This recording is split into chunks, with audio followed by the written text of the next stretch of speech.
Hello, bachcho. Let's read this question. The question says a small solid ball is released in a viscous liquid. The velocity of ball is given by A option curve D, B option curve C option curve B and D option curve A.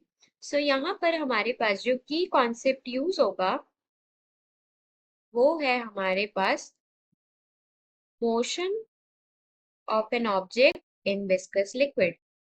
Motion of an object in viscous liquid. So हमको velocity और distance travelled by small solid ball का graph बताना है, कौन सा correct है. तो सबसे पहले हम देखते हैं, ये हमारे पास बॉल है, ये एक विस्कस फ्लूइड या फिर विस्कस लिक्विड में मूव कर रही है.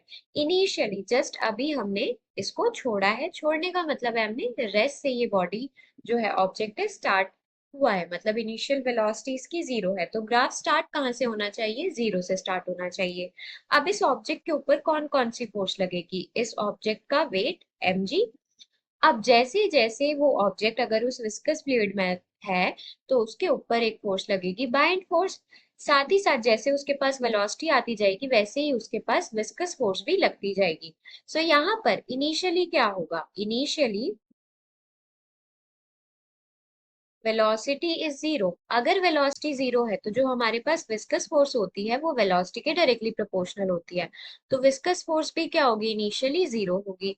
बाइंड फोर्स और mg, यहाँ पर जो है mg माइनस बाइंड फोर्स जो होगा वो क्या होगा? हमारे पास नेट फोर्स होगा. So F net will be equals to mg minus F B. यहाँ पे mg भी कांस्टेंट है, fb भी कांस्टेंट है. क्यों? क्योंकि लिक्विड तो है हर जगह. सो वॉल्यूम कांस्टेंट है ऑब्जेक्ट की, डेंसिटी ऑफ लिक्विड कांस्टेंट है, तो बाइंड फोर्स भी कांस्टेंट है.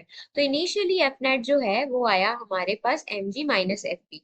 जैसे जैसे उसके पास वेलोसिटी नॉन जीरो होती जाएगी, मतलब v जो है वो नॉन जीरो होता जा रहा है, तो एफ बी भी नॉन जीरो होगा. अगर वो नॉन जीरो होगा तो हमारे पास एफ नेट क्या हो जाएगा? एफ नेट हो जाएगा mg minus F B minus F B. तो अभी क्या होगा? नेट फोर्स कम होती जाएगी. कम होने का मतलब है एक्सेलरेशन भी कम होती जाएगी. तो जैसे जैसे ऑब्जेक्ट नीचे की तरफ मूव करेगा तो एक्सेलरेशन क्या कर रही है? डिक्रीज कर रही है. क्या कर रही है? डिक्रीज. Acceleration is decreasing. अच्छा, एक्सेलरेशन का फॉर्मूला क्या होता है? वेलोसिटी और डिस्टेंस के टर्म्स में एक्सेलरेशन होता है v into D V by D S या फिर dx. तो अगर एक्सेलरेशन डिक्रीज होने का मतलब है ये जो dv बाई dx की वैल्यू है, मतलब स्लोप. स्लोप भी क्या होगा ग्राफ का? Slope will also decrease. पर वेलोसिटी तो बढ़ रही है क्योंकि overall body is accelerating. So graph positive side होगा, मतलब उसकी वेलोसिटी बढ़ती हुई हमको दिखेगी.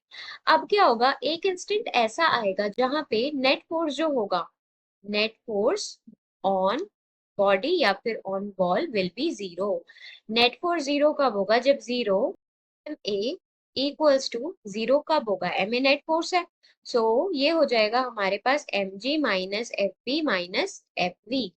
ये हो जाएगा हमारे पास जीरो के इक्वल. सो यहाँ पे क्या होगा? यहाँ पे हमारे पास एक्सेलरेशन क्या हो जाएगी? जीरो. एक्सेलरेशन जीरो मतलब वेलोसिटी कांस्टेंट हो जाएगी. क्या हो जाएगी? कांस्टेंट. मतलब क्या हो रहा है? वेलोसिटी और डिस्टेंस का जो ग्राफ है वो स्टार्ट हो रहा है जीरो से, मतलब ओरिजिन से. Starts from origin. पॉजिटिव होगा.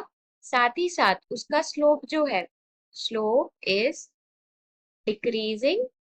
और फाइनली स्लोप क्या हो जाएगा? Zero. And finally becomes zero, क्योंकि वेलोसिटी क्या हो जाएगी हमारे पास? कांस्टेंट हो जाएगी. सो यहाँ पर हमारे पास करेक्ट ऑप्शन क्या हो जाएगा? Correct option will be B option. और बी ऑप्शन में कर्व कौन सा गिवन है? C curve. सो यहाँ पर हमारे पास सी कर्व जो है वो करेक्टली रिप्रेजेंट करेगा. So here B option is correct. Hope you understood it well. Best of luck.